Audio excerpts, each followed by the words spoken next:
Welcome, welcome back. My name is Sanjana Patil. I am presenting here my podcast activity.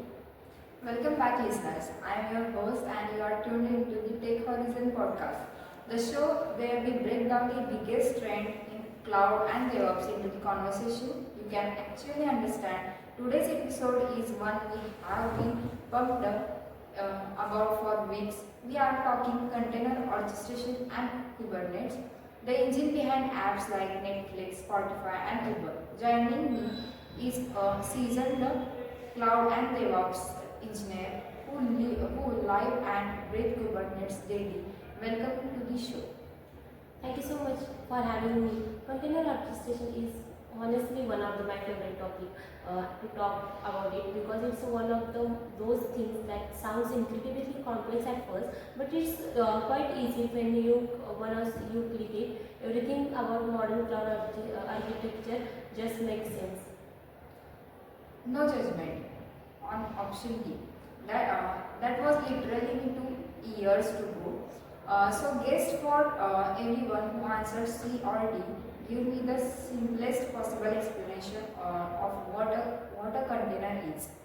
Okay, we start from the container. A container is like a lunchbox of your application. It packs that apps and everything it needs, like libraries, settings, runtimes, into one portable box. No matter whose kitchen, or whose kitchen means here we take as a server. No matter which server can give you these tools, but it runs one that the food stays exactly at the same. That is the best analogy. The lunchbox container.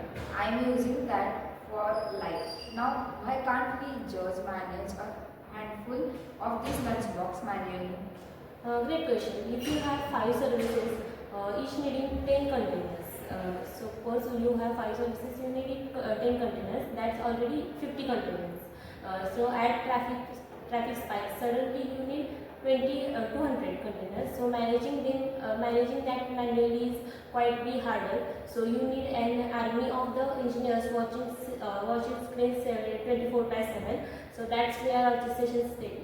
So orchestration is the manager that handles all those lunchboxes automatically. Exactly. If containers are cars, so orchestration is the entire city, the roads, traffic lights, GPS, and the traffic police, and all are built into the one intelligent system. It's nothing but the container architecture. Let's get into the actual mechanics. Walk me through step by step how container orchestration works from the moment a developer writes code into the moment user see the app. Okay, I like this question. So it's a beautiful 6 steps process. Step one is the DevOps engineer write an YAML configuration files. Thinks of that it is a recipe. So it says that I want 3 copies of my webpack. So each needing 2 CPUs and 4 GB RAM exposed on a port of 18. YAML is another markup language, the language that DevOps engineers either love or cry about at 2 a.m. Mostly cry. So step 2 is a AIML file defines that we call the desired state. So the orchestration system reads it and stays okay.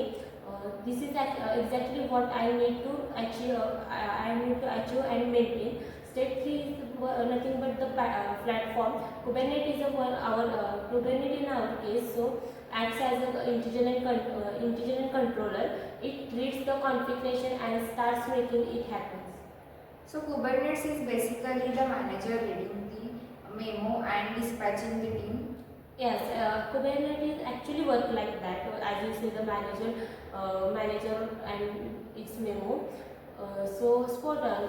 Step 4 is where the scheduler clicks in. It scans all available workers, machines, check which one is the have enough CPU and memory free. Then it clicks the best node of place of your container on. Step 5 is nothing but the container are deployed automatically. no lagging into the servers or no manual commands, zero human effort. Step 6, last but not least, the step 6, continue monitoring begins container crashes. Auto restart, the traffic spikes scale up and quiet night scale down. That last part is incredible. So it saves costs too, right? You are not paying for idle server at 3 a.m. Exactly. The intelligent scaling is the one of the biggest cost advantage of our control orchestration. Let's bring this to life. Give me the real world Black Friday scenario. Uh, Black Friday म्हणजे खूप चालू असते.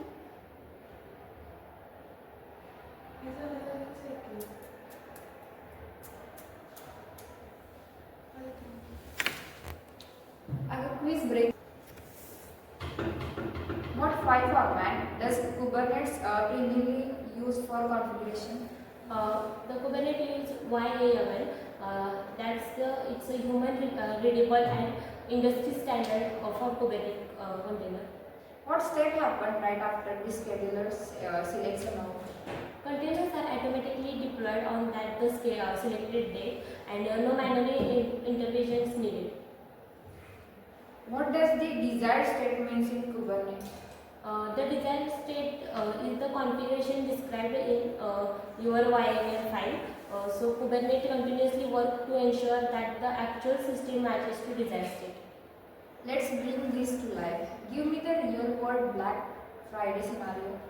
Sure, you are running an e-commerce site or e-commerce app. Normally, traffic is for 10,000 users or 10,000 users per hour.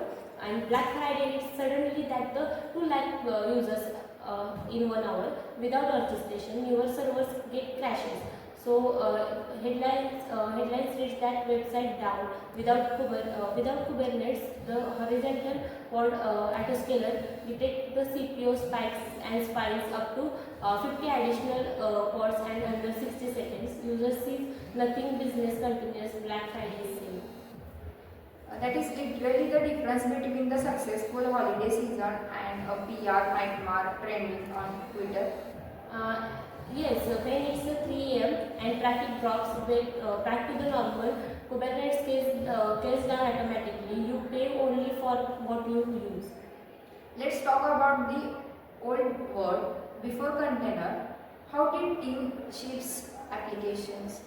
It was genuinely painful. You had a get physical or virtual server, install the operating system, configure the environment, install all dependencies, deploy the app, and then just pray it work on production. And when it does not, because it's work on only on machine, so you spend day debugging environment for this. Works on my machine. The 5 most derided words in software development. Absolutely. And scaling, you had to order new physical hardware, wait to the alarm, and set up by the time it was ready to traffic search as well. Let's do a direct comparison. You have a comparison table in your notes. Walk us through it. Sure. Let's take 5 quick features. Deployment is, first we take a deployment. Deployment is a traditional, is fully manual, and someone's SSH into a server and runs commands. Container orchestration are completely automated via configuration files. So it's about deployment. Second one is about scaling. The traditional requires the manual providing, which can take hours or days, which with orchestration, autoscaling happens in seconds. So third feature is the fault recovery. So in traditional means someone gets tagged at 3 a.m. to manually restart a server, but in orchestration, self-healing just does it automatically, resource efficiently. So our fourth feature is efficiency. Traditional often wastes the 60 to 70% of server resources. Orchestration optimize utilization dynamically and downtime. So in our fifth feature is downtime. Traditional deployment often requires scheduled maintained windows, but in Kubernetes supports the zero downtime rolling updates. Zero downtime. That's the dream. Let's go deeper into the rolling updates because that one sounds almost magical. Yeah, absolutely. It feels magical when you see it. Let's say you have version one of your app running across 10 pods, and you want to deploy version 2. That Kubernetes doesn't take anything down at once. It replaces only the pods one by one or in a small batches at any given moment. Some pods are running at V1 and some are running at V2. User never sit down server, and if V2 has a bug, one command rolls back to the V1 immediately. What is a rolling update in Kubernetes? A rolling update deploys a new version of the app incrementally and replacing old pods with the new gradually, so the application never fully down during any update. Which Kubernetes features automatically restart the failed containers? The failed containers are automatically restarted by the self-healing. Is the one of the Kubernetes features that monitors container health and automatically restarts, replaces, and reschedules failed container without human intervention. Kubernetes is the unrestricted king of the container orchestration. So before we get into its architecture, let's hear from our audience.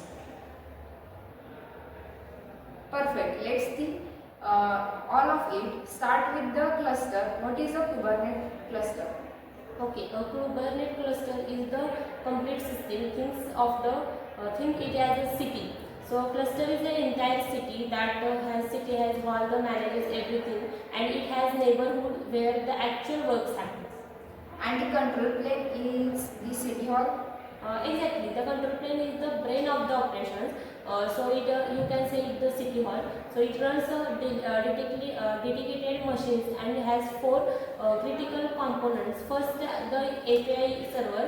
This is the single entry point of all the operations, and every command you run on your CID pipeline. So every dashboard all tasks are API server. Like the reception desk of the entire cluster. Perfect. Second is the scheduler. It watches for new pods that need to be placed and selects the best workers nodes based on available resources you have. Then the third is the controller manager. This is that they enforce the desired state. If you said I want five replicas, so that one crashes the controller manager notice and immediately creates a replacement. Then the fourth one is the etcd pronounced etcd distributed key value stores at the host or cluster data. It is the source of truth. If etd goes down, the whole cluster is also goes down or blank. So etcd is like the clusters hard drive. Critical. Yes, it's critical and highly protected. Now the worker nodes, these are the neighborhood where the actual works are run. So each worker node has three key components. That first one is Kubernetes. It node agent that communicates the control panel and manages contents that you have. The second one is Kube proxy, handles all networking, routing of the traffic and the right pods that the container at the runtime. Third one is the container runtime, like a Docker of container which actually runs on the container. And a pod, the smallest unit, lies inside the worker nodes. Correctly, the pod is the smallest deployable unit in the Kubernetes. It wraps the one of the most tightly coupled containers that share the same network IP and storage volumes. Pods are if can be created, destroyed, and recreated. So that's why the when deployment to management. Scenario for our audience: your team's Kubernetes cluster has 5 worker nodes.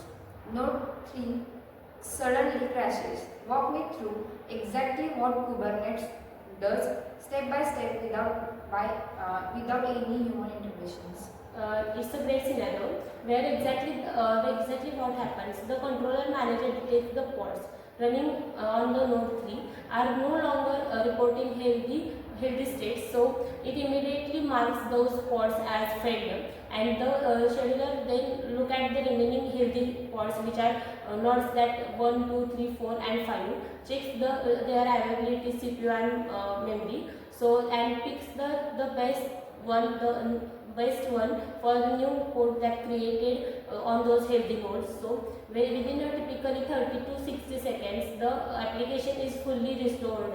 User may experience a very brief up, and but the system self-heals automatically. No pager alert, no 3 a.m. phone calls, just fix itself. That is beautiful. Yes, and that's why the large enterprises trust Kubernetes for the mission critical systems, like banking, healthcare, e-commerce. They all are need the level of reliability. What is the etcd in Kubernetes? etcd is the distributed key value store that the server as the single source of the truth for all Kubernetes cluster data and state. What is the difference between a pod and a node? A node is a physical or virtual machine, a worker or machine. A pod is the smallest deployable unit that runs on the node. So a pod wraps the one or more containers. What Kubernetes object ensures a specified number of pods replicas are always running?